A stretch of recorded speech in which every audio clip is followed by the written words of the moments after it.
Hey, my name is Beau. I'm a musician and music teacher. In this video, I want to talk about how making recordings as a practice tool has changed the way that I practice and the way that I engage with music. So, as a little bit of a backstory to how I got into doing this, about a year and a half ago, my lifestyle changed a bit where I started having to do a 45-minute commute to work and a 45-minute commute home, and I had a little bit of extra responsibilities on top of that I didn't have before. So, over the past 5 or 6 years, I practiced classical guitar and jazz guitar a lot. But about a year and a half ago, I was just really short on time. And I was trying to find a creative and an efficient and effective way of using my time. And so I've known about mental practice for years. I've done mental practice, kind of reviewing pieces in my mind, maybe at my breaks at work and stuff like that. But I decided to try something new. And so what I started doing was whenever I was working on something new, like a new piece or maybe like a new jazz lick, if you watch, there's a video on my channel about like how to build a practice routine where I recommend, splitting your practice into these big areas of focus that you want to focus on, maybe like rhythm and etudes and repertoire and technique and scales and harmony and stuff like this. And so what I did was I followed that protocol that I talk about in that video where I have kind of daily practice themes where they rotate a bit during the week. But what I would do is whenever I was working on something new, I make a recording anywhere from like 2 minutes to like 5 or 6 minutes. And I'll come back to why I chose that time length. But the recording would consist of something like me playing an example of what I was working on. And I would actually describe what I was working on. So I'd play an example of something, describe it. And then I would leave some space in the recording, maybe 20 seconds or 30 seconds, where I would have to mentally retrieve that information.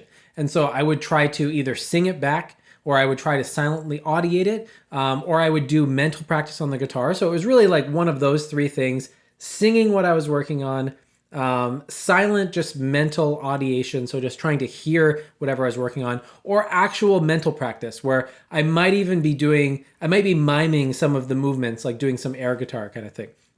And so the recordings are really set up like that, where, I'm working on this new lick, I play it on my instrument, record it, leave a break for 20 seconds or so, and then either play it again or do something else that's related to it. And then what I would do is later in the day, I would listen to this while I was driving. And I might listen to this for a couple of minutes while I was on a break at work or something like that, or listen to it while I was walking the dog. I really started trying to find ways of using these recordings as much as I could. And to be fair, you can do this with mental practice, but I do find that having the recording to bounce back and forth between is really effective. And so after a couple months of doing this, I found that I was getting a lot more done than just me practicing. And so now what's kind of happened is even when I have, time on the weekend, I still prefer to spend probably about half of my time practicing like this. So in the morning, I might do a main practice session where I make a couple recordings of new things that I'm working on. And then I will take a break and maybe go for a walk and do some mental practice or, some combination of those three things that I talked about. And then later in the day, do some more actual practice at the instrument. And I found that this has really enhanced my ability to learn new music quickly. It's also enhanced my ability to just learn and memorize skills. And so this is a very effective thing to do if you want to memorize maybe new pieces or repertoire or things like that. And what I've kind of settled on after experimenting with this for over the last year and a half, it's getting close to 2 years actually.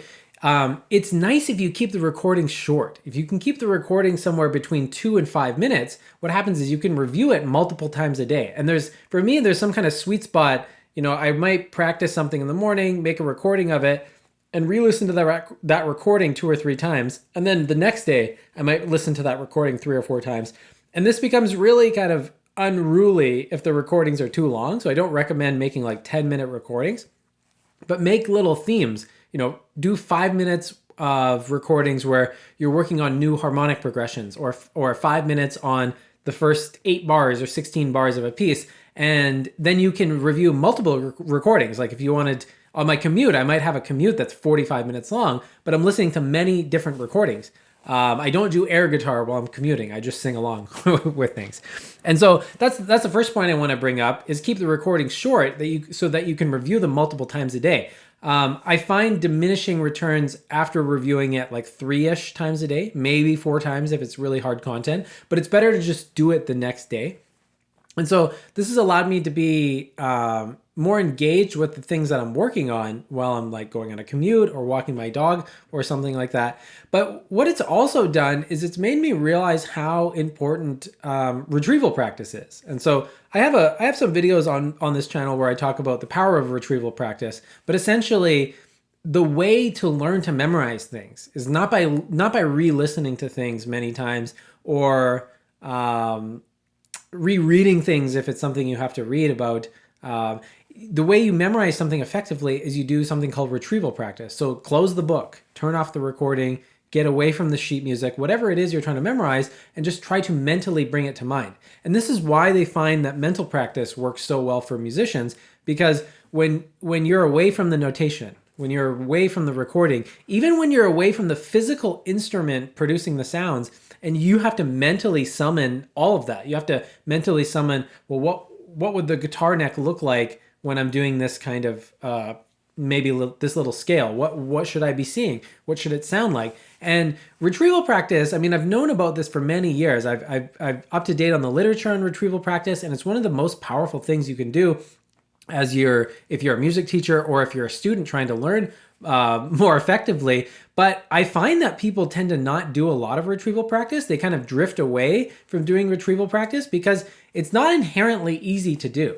When you try to pull things from memory, it's a lot more work intensive than just replaying something on your instrument, or like, you have the notation open and you just replay it. Or if you're doing it by ear, you just keep re-listening to it by ear. And so I found that one of the reasons these recordings are so powerful is you present something, you actually play it on your instrument, and then leave a break of 20 seconds or so. It could be longer or shorter depending on the passage. And then you leave a space in that recording for retrieval practice.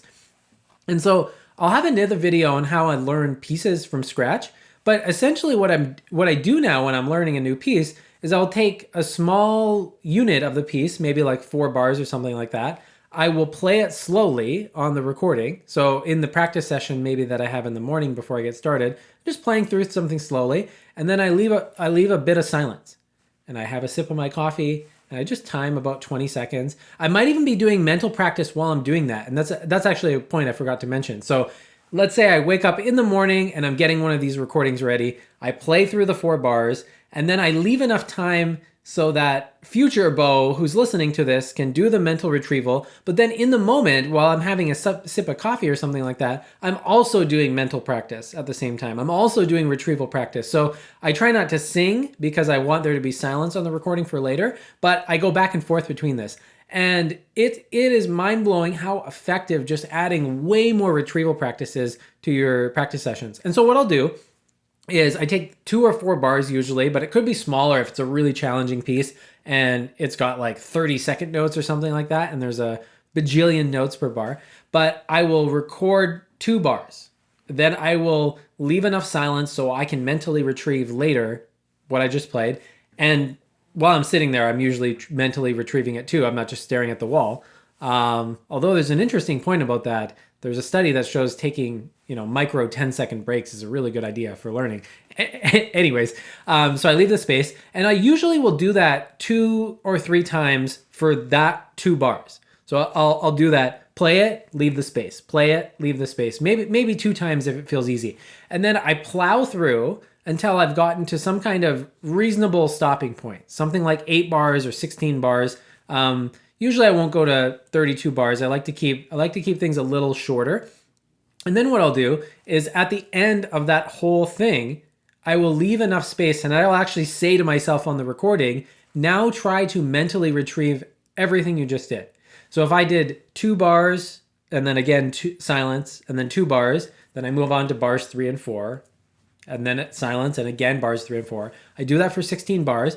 Then at the end of that recording, once I've got through the 16 bars, I actually say to myself on the recording, now attempt to retrieve everything. And the first few times you do this, it's pretty terrible. You can't retrieve things properly.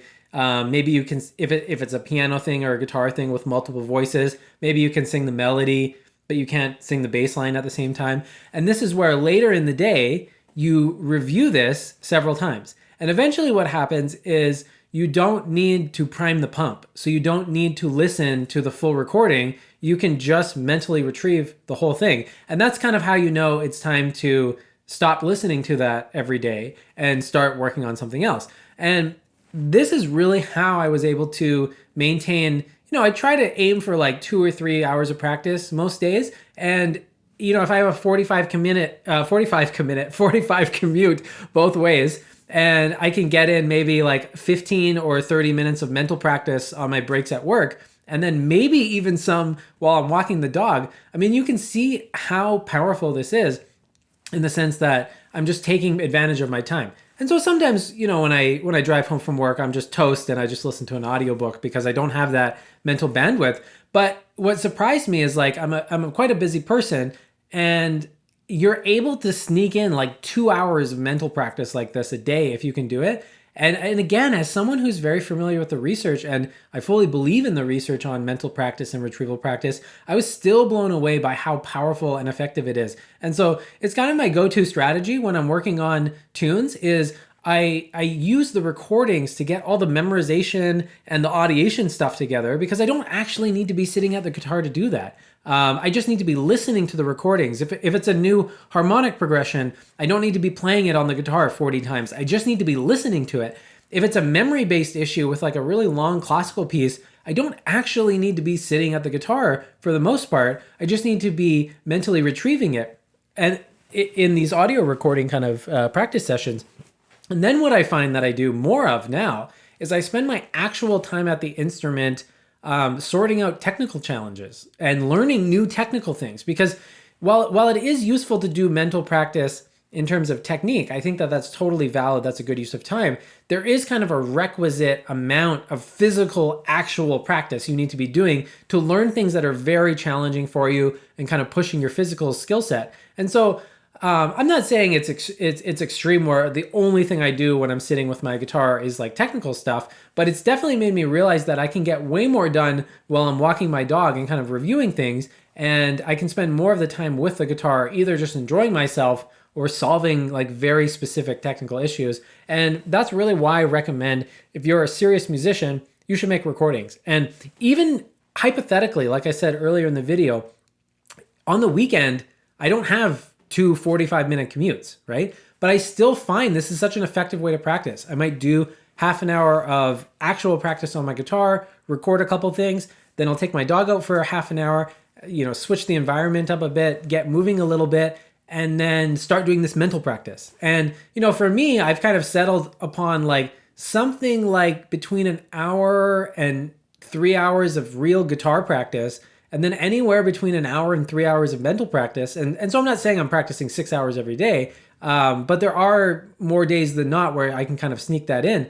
But even just doing an hour of physical practice and an hour of mental practice, it'll really boost your skill set quite a bit. And I'd like to reemphasize that this really works well for audiation things. And so I'll have another video on this channel, hopefully in the near future, where I describe how to do this with learning how to audiate like chord progressions. So just as a kind of a sneak preview, what I will do is I'll record like a 1-6-2-5 progression with very stock voicings. And then right after I play that, I'll make a 1-6-2-5 progression, but I'll make the 6th chord a dominant chord. And then I'll play the original one. And then I'll play the one with the substitution. And you can just go kind of off the deep end of you keep playing an original version and then playing a substituted version. And then you can add a 3rd version and a 4th version and a 5th version. And you just keep making recordings where you add different versions of them. And eventually what starts happening is you build this kind of harmonic vocabulary. You build this ability to recognize these different chord progressions.